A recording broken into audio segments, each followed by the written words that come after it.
How we doing, guys? Welcome to the Premier League Roundup on this beautiful Monday morning. And it's where we get an opportunity to look back on the games over the weekend, the highs, the lows, the drama, the VAR, and no doubt the awful referees. But listen, some really good games over the course of the weekend, and football feels like it's only just come back, literally a couple of weeks or so ago. And we're now going on an international break. Absolutely hate the international breaks. 2 weeks, no football. And then the games come thick and fast. Trust me on that one. But first game I will start with is the Arsenal game. Very briefly in terms of what I'm going to say, because I've said everything I need to say in relation to this game. And if you haven't seen it already, look at my match reaction. Finish 1-1. I wouldn't say that it's 2 points dropped given the context with the Declan Rice sending off.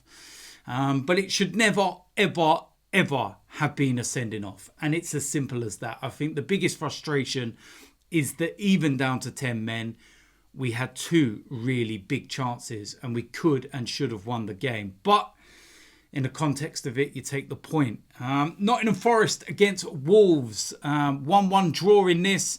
Both goals in the opening 12 minutes of the game. And then not much else to report. Leicester against Aston Villa. Interesting game, this one. Aston Villa going into a 2-0 lead. The second goal in particular, Duran, was a really good goal. Towering header. Ollie Watkins missing some opportunities again. And Leicester, it's another home defeat for them. Ipswich against Fulham. And listen, I don't want to sit here and say that Ipswich will feel like it's 2 points dropped, but they will know their circumstance and situation. And it's that they have to get wins at home. And with all due respect, against teams like Fulham, they're the kind of games where they would look at and say, we need to pick up 3 points. They'll look at your Liverpools, Arsenals, Man Cities, etc. and go, okay, nobody's really expecting us to get anything from this. But Fulham, you should. And they took the lead in the game. Liam Delap scores in that one. And then Traore goes and scores and equalises. But yeah, that was it was an interesting game. And I suppose, listen, at the end of the day, they will look at it and say, we got the points on the board. And yeah, that's the most important thing at the end of the day, especially this early. But yeah, I want to try and get some wins somewhere. Brentford 3-1 winners against Southampton. Aaron Ramsdale's debut. And he concedes 3 goals. I'm not going to sit here and say that any were his fault, because they weren't. And he did make a couple of really good saves. But Southampton, defensively, calamitous. The first 2 goals, they're trying to play out from the back. And I'm looking at it and I'm saying, okay, there's a bit of admiration for trying to continue playing your game. But you've clearly got defenders there that can't play out from the back, or they're not comfortable, and it was just calamitous. It's very different trying to play out from the back in the Championship in comparison to the Premier League. You don't get time. And they found that out the hard way. Everton against Bournemouth. What a game this was. Everton, what on earth is going on at that club? They looked like they were going to get their points, their first 3 points of the season. 2-0 ahead. 87 minutes gone. Well, I'd be very interested in knowing how many Bournemouth fans had left by this point. We all see it. Once you get to 85, 86, fans start leaving. 2-0 down. Goodison. Oh, well, we'll leave and beat the traffic. What a 5 minutes they would have missed, because Bournemouth won the game 3-2.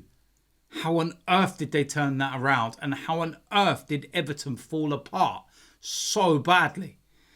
But you could kind of sense it when the first goal went in. Even within the stadium, it's like, oh no. Know what's going to happen. And it just rubbed off on the players. And they were absolutely all over the place. Shambles. West Ham against Man City. Erling Haaland, another hat-trick. He's an absolute freak. I don't know what more to say about this guy. How can you compete with this? Hurry up and find them guilty of their 115 charges. And Erling Haaland's playing against Cannonswood in step 6. Like, come on. Honestly, we just can't deal with this. Like, it's 2 hat-tricks in a row now. It's like, And I'm looking at that game, and at times West Ham were absolutely chasing shadows. Started the second half, I looked at it and I thought, here we go again. This is just going to be a foregone conclusion. And then West Ham nearly equalised and made it 2-2. And it was Kudus that smacked the woodwork. And but Haaland goes and seals the game, and 3-1, another hat-trick. And yeah, it's ominous again, isn't it? Chelsea against Crystal Palace. Now, Chelsea have gone from some of their fans saying that they were going to be challenging for the title last week when they scored 6 against Wolves to drawing 1-1 at home to Crystal Palace. They took the lead, Nicholas Jackson, and then Eze equalises in the second half. And it's not a great day for Chelsea, shall we say. Newcastle against Tottenham, a 2-1 win for Newcastle. Ironically, they actually scored all 3 goals in the games, with Dan Burn scoring the goal for Spurs. But Spurs had a lot of possession. They created some bits and pieces around the box, no real clear-cut chances. But Newcastle hit them with sucker punches towards the end of the first half and towards the end of the game in the second. And you look at the second goal in particular, the way that Joe Linton spun in the midfield and just completely run through. And it was a great finish. I think it was Murphy that broke through, laid it across, and Isak with a finish. And it doesn't look like Spurs have learned their lessons at all from last season. But 2-1 win for Newcastle.